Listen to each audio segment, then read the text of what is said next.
بسم اللہ الرحمن الرحیم۔ السلام علیکم محترم ناظرین۔ حضور صلی اللہ علیہ وآلہ وسلم کا ایک تاریخی فیصلہ۔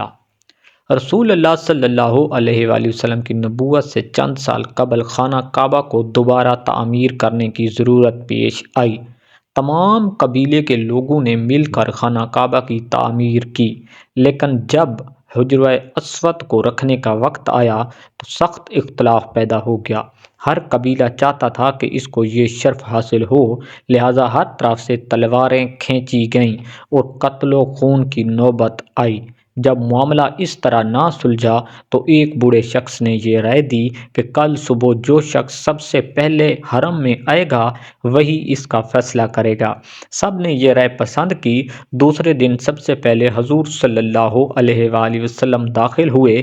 آپ صلی اللہ علیہ وآلہ وسلم کو دیکھتے ہی سب بول اٹھے، یہ ہیں، امین ہیں، ہم ان کے فیصلے پر راضی ہیں۔ آپ صلی اللہ علیہ وآلہ وسلم نے ایک چادر منگوائی اور حجرہ اسود کو اس پر رکھا اور ہر قبیلے کے سردار سے چادر کے کونے پکڑوا کر اس کو کعبہ تک لے گئے اور اپنے ہاتھ سے حجرہ اسود کو اس کی جگہ رکھ دیا۔